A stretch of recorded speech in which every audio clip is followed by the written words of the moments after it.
Allahu Akbar, Allahu Akbar, Allahu Akbar, Allahu Akbar. It's time for afternoon prayers, and the Muslim inmates in this California state prison are doing what was once forbidden, having an Islamic worship service. People couldn't gather in groups to teach and to practice the religion. Of the 3,832 inmates at Solano Prison, the chaplain estimates about 5% are practicing Muslims. The prison doesn't track religious identity, partly because it's so fluid. And religious expression is a barometer for how Islam has evolved within the US penitentiary system. Hey guys, I'm Shreen, and today we've traveled to Solano Prison in Vacaville, California to explore how the world's fastest growing religion has had to fight to find a home in prison.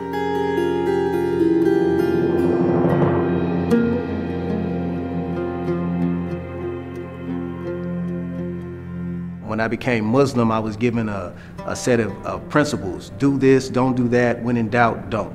That's Jesse Burleson, who people here know as Hassani. He's been in prison for 31 years. Hassani is one of the practicing Muslims at Solano Prison, and they're part of the millions of people behind bars in the US. In fact, the United States has the largest prison population in the world. The more than 2.3 million people it had incarcerated by the end of 2017 were more than any other developed nation. That number includes inmates at federal, state, and county prisons, and it's growing. In a place where your housing, meals, and recreation time is highly constrained by rules, finding a way to practice your faith can be difficult. These inmates have figured out a way to infuse their faith into their sentences. One of the things that started me seeking something different was I was looking at the people that were around me who were older than I was, who had been in prison longer than me, and who had been on that same negative, self-destructive path, and me not being satisfied with what I was seeing in them. And at that time, I started going to religious services. It didn't matter if it was Muslim, Christian, Jewish. I went seeking a better way, and I believed in God, so I knew that the only way I was going to change was through God. He's just one of the Muslims that Solano chaplain Muhammad Ali interacts with on a daily basis. Ali is an imam who spent 4 years at this prison, helping people like Hassani explore their faith. He believes it can be an important part of their rehabilitation. Religion is important to inmates because it connects them to something bigger than their circumstance. You have people who are here in prison, and there's a lot of things you can't control, whether it's your eating, whether it's your living condition. It really helps human beings feel a sense of connectedness to something beyond what's right in front of them. But Islam's journey in penitentiaries has been complicated by prison culture and legal challenges. Though nationally, Muslims make up 1% of the US population, that number is expected to double by 2050. Some of that growth specifically comes from inmates converting to Islam behind bars. Islam's known for having a particularly strong presence in prisons. In fact, more people convert to Islam per capita than any other religion. Nationwide, Muslims make up 10 to 15% of prisoners. Ali even said he has 1 to 2 inmates convert to Islam monthly, though that's not his goal. What makes those statistics resonate more is knowing how difficult it was to get Islam accepted as a recognized religion within some prisons. The prison administration, through their custody officers, wouldn't allow groups of Muslims to congregate over 3. And when they did, they would break them up. That's Abdul Rauf Nasir, and he spent 30 years using his Islamic faith to help inmates in correctional institutions. He considered it social justice work and an active part of his faith. Back when he started in the 1970s, he says the prison system was full of subtle discrimination against Muslims. Some Muslim inmates at this prison sued in 1996 for greater access to religious services. Their demands included hiring a full-time Muslim chaplain and the ability to attend Friday prayers without penalties like demerits for leaving work. Eventually, they did receive a full-time imam and their other demands.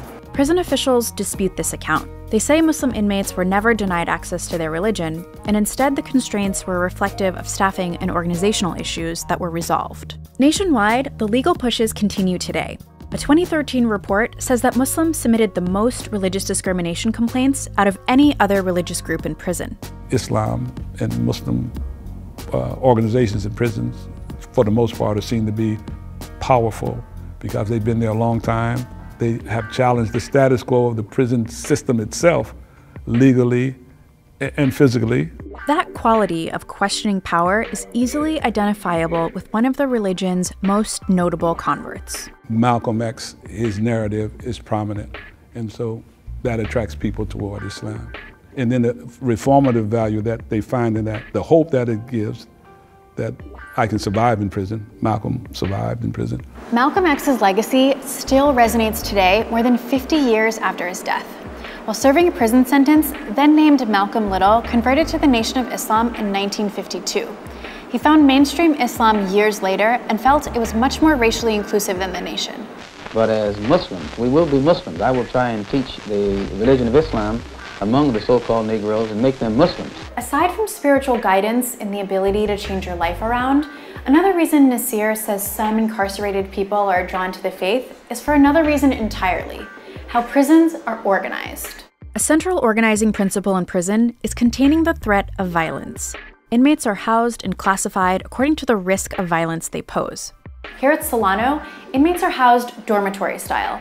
Those that pose a higher risk are housed in cells like this, with armed guards. In their downtime, the crew that inmates spend time with matters, because they're the ones that also offer protection. So what does any of this have to do with practicing Islam in prison? Well, Nasir explains that your brothers in the faith can actually help protect you behind bars, and that source of support transcends race. Islam does challenge the strict rules of race in prison, because if a person of another ethnic group besides African American becomes a Muslim, then he's embraced in the Islamic community, and he's not only embraced, he's protected from outside pressures that other groups may place against them. And being in prison isn't necessarily that type of situation to where, you need to join a group to be safe. Hasn't been my experience.